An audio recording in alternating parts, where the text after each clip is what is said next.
Is it Sunday yet? After a long 82-game season, we have come to a close, and we are now prepared for the playoffs, as the Dallas Mavericks are set to play the Los Angeles Clippers in the first round this Sunday.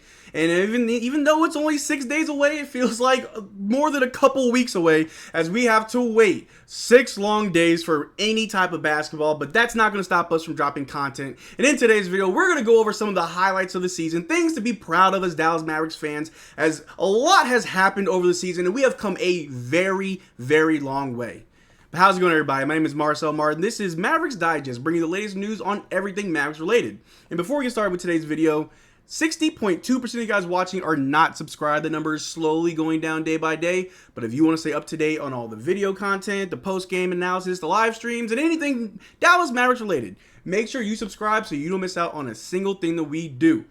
But like I said, man, 82 games. It's been a long season. This team looks completely different now than we did at the start of the season, mainly due to the two big trades that we made at the trade deadline for Daniel Gafford and PJ Washington. We got rid of some players that really weren't working, and we added 2 key players that really transformed just the identity of this Dallas Mavericks team. I've mentioned it many times on this channel already. We are no longer a team that lives or dies by the 3. We are no longer a team that's just going to try to shoot ourselves out of slumps, and if the game's too far away from us, if the opponent's lead is too high, we just give up. Long are the days. Are the Dallas Mavericks that type of team? Because now we are way, way more resilient as we have inside threats. We drafted Derrick Lively, who, in my opinion, was better than advertised. I remember watching him in Duke. I was like, man, this guy's great. We drafted him, even better. And then we see him actually perform, and he has been amazing for us as a rookie. And I think that's the key thing that people like myself have to remind themselves. He is still a rookie, and he has had a spectacular season for us. He was immediately made a starter. He had impact from day one,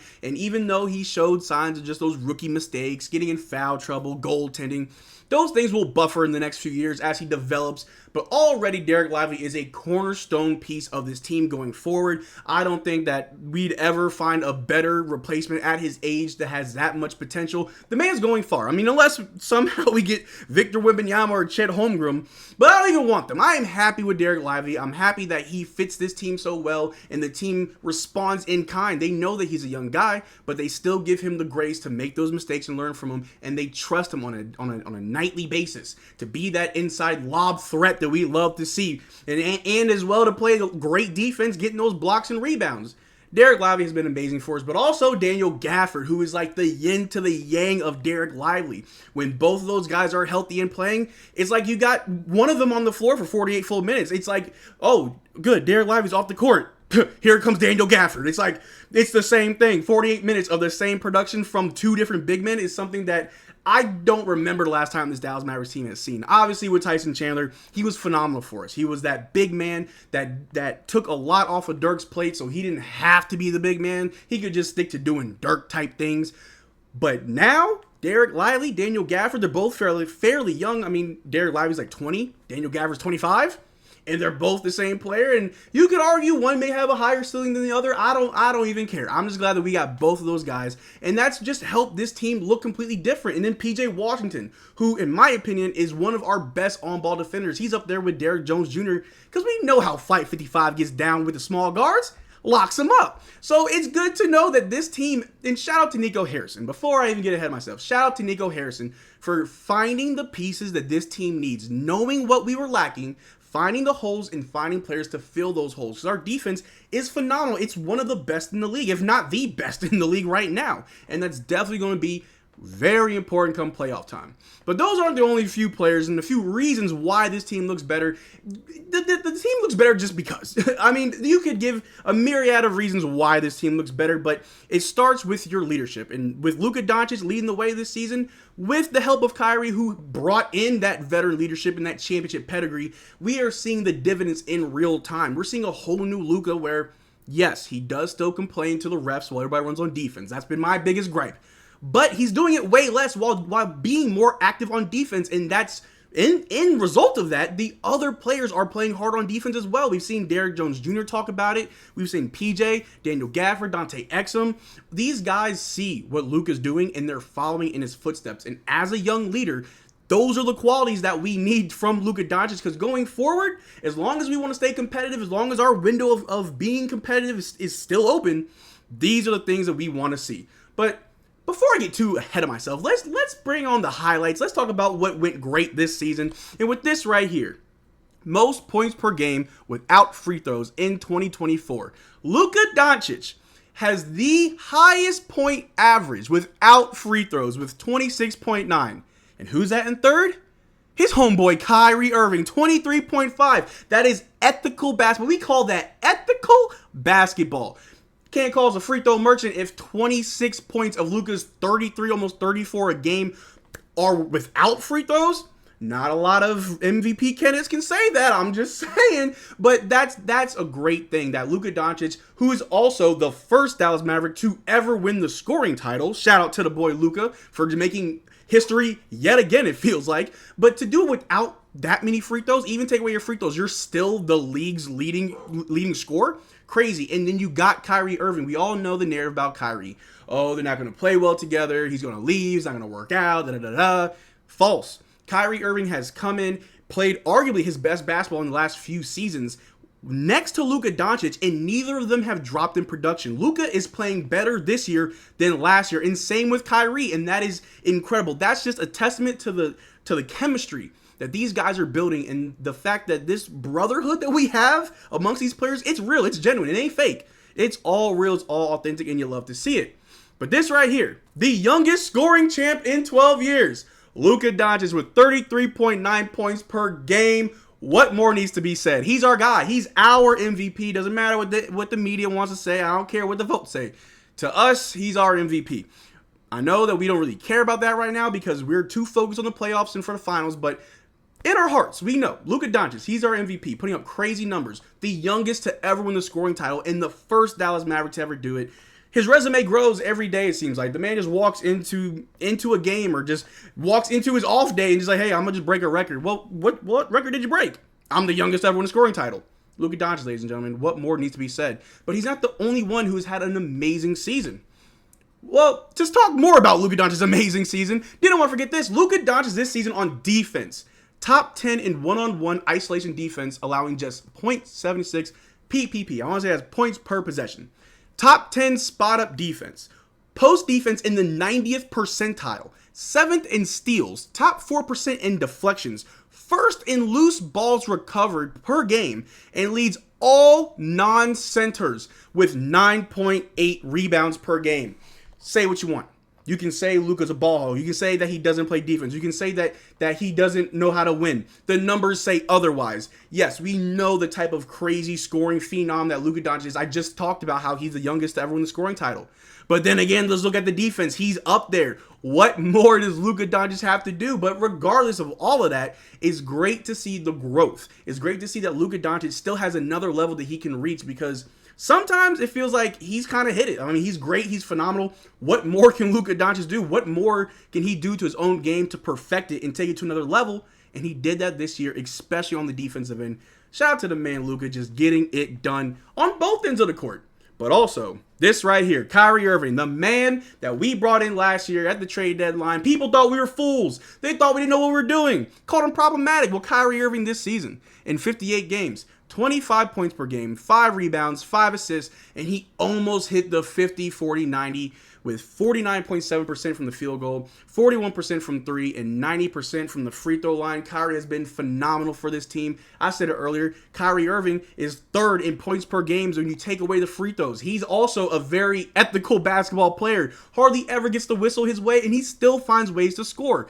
Kyrie has been amazing for us. He is our secondary leader. I don't want to say second in command because Luka and Kyrie are both in command, because when Luka was out against the Golden State Warriors, Kyrie took over, led us to a dub, which was amazing. We saw essentially a completely different Dallas Mavericks team that was led by just Kyrie and pretty much a skeleton crew, right? So Kyrie Irving doing amazing things on this team, even while playing next to just a great player like Luka Doncic, who has just this gravity about him where he's drawing the double teams. He's getting crazy shots. He's putting up so much wild numbers. Kyrie, how can you still produce? He does it every night. It doesn't matter. He'll put up better averages this year while playing with a much better co-star. It's amazing. And that's a recipe for success. And you just love to see it. But this right here, Daniel Gafford, something else we got to talk about. Daniel Gafford, the other day, but when we were playing the Pistons, was currently on a 22 straight field goals made streak, tied for the second longest streak since 1997. He had a 33 straight field goals made streak earlier this season, which is the longest streak since Wilt's 35 in 1967. And again, we're talking about the great things that this Dallas Mavericks team has done in Daniel Gafford, someone who we pulled in during the trade deadline, automatically fitting in like a glove. And I'm not talking about the O.J. Simpson glove. I'm talking like a glove on this team, able to just produce, play good defense. He's averaging like 70% or more from the floor. When he's at the rim, he owns it. And that's why we call him the landlord, because that paint is his. And anybody who steps in, they got to pay the price. But putting up these crazy numbers with this type of efficiency from the rim, something that you don't see from other bigs like Sabonis or Anthony Davis or Joel Embiid or Giannis even. Daniel Gafford, while not being 7 feet tall, he's about 6'10", 6'11" on a good day, is able to do things that other bigs around the league aren't able to do, and that is going to pay dividends. That's going to be huge for us come the postseason, as we're going to be up against Zubac, Daniel Tice in the first round, right? And if we make it to the second round, he's going to see Chet Holmgren down low. And we already know that Derrick Lively can handle his own against Chet, but I'm sure the man Daniel Gafford will too. The West has a lot of good bigs, and I think that we've got some good bigs too amongst the West. Maybe not the best, but what they do for us, it does feel like they're the best. They really do. But that's not all that we got to talk about. We're going to break down a lot more in this video. We're right here. More about Daniel Gafford. Perfection. Daniel Gafford is the first player in the play-by-play era to record multiple streaks of 20-plus consecutive field goals made. What did I just say? Daniel Gafford has been doing amazing things for this Dallas Mavericks team since we got him, and it feels like Tyson Chandler all over again. I had to check my calendar the other day because I thought it was 2011 because I'm getting championship vibes from this team, and I've been feeling that for a while now, ever since the trade deadline.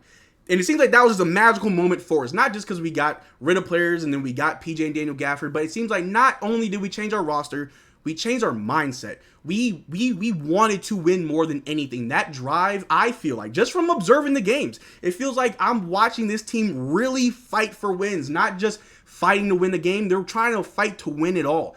Day in and day out, every single game. They're treating it like a Game 7 finals game. The last 18 games, we were 16-2. That right there shows you that this Dallas Mavericks team is ready to win. They're ready to compete now. And Daniel Gafford is one key piece that's just been doing it for us. And another thing, Derrick Lively, his co-star, his yin to his yang. The rookie for this season played 55 games, averaged 8.8 points, 6.9 rebounds, 1 assist, shooting 74% from the floor and 50% from three. And again, he's a rookie. He's got a lot to learn. He's a lot of growing to do. Of course, you know, those fouls. Get him in foul trouble early is not going to be what we want to see come playoff time. If he's available, I will say right now, I've been trying to keep my eyes peeled. There is currently no timetable that I've seen at the time of this recording for Derrick Lively. The only thing I saw was Jason Kidd's hopeful that he's back for game 1. But you know how the Dallas Mavericks are. They're very tight-lipped about these things. We'll know that he's back probably the day of. But Derrick Lively is just a great young guy for us. One of the best pickups I've seen on this Dallas Mavericks team since we got Luka Doncic. Honestly, our best draft pick since Luka Doncic, honestly. Because he's providing us that inside defense. Something that we've had to rely from. We've needed that from JaVale McGee. Failed. Moses Brown failed. Willie Cauley-Stein failed. I mean, we had Boban. I like Boban. Boban's got a special place in my heart. I love Boban. But, you know, we had to rely on Boban. We had to rely on Maxi Kleber. We had to rely on Dwight Powell. A lot of bigs have come and gone in the Luka Doncic era that aren't able to do or couldn't be able to do what Derrick Lively does for us on a daily basis. And with all that being said, this Dallas Mavericks team is ready to go. I mean, I could go on and on about Derrick Jones Jr. with his lockdown defense along with PJ Washington, with Dante Exum's big shot making where he pretty much had 2 game-winning threes for us. One to seal the deal against the Kings, and the one just the other day to send us to overtime against the Houston Rockets. Those were huge shots. And he's shooting like 50% from 3, which I know is going to come in clutch for us come playoff time. Maxey is showing us that his defense is still there over the last several games. He's just been great for us on defense. The offense, not too worried about because he's not really taking a lot of shots, but he's able to still impact the game in his own way. And hopefully, we all pray that Tim Hardaway Jr. remembers how to shoot come playoff time because we are definitely going to need that. Looking over like the past 2 years where we relied on Tim Hardaway Jr. being our second or third scorer, to now he's just someone that we need off the bench for 5 to 10 points. If he can give me that, I ain't going to be too mad at him. But we've got a great team ahead of us, or right now in front of us. The Dallas Mavericks are just ready to compete now. The fire has been lit. The challenge has been issued. And this Dallas Mavericks team is ready to respond in kind.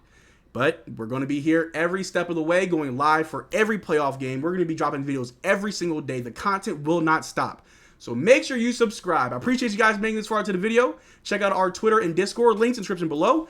And consider being a channel member. We are doing a free jersey giveaway this month again. The only way to enter that free jersey giveaway is to become a channel member. Or we are doing a playoff bracket for the NBA final, not the finals, but for the NBA playoffs. We're doing a bracket. I'll drop a link in the description below. It's free to join.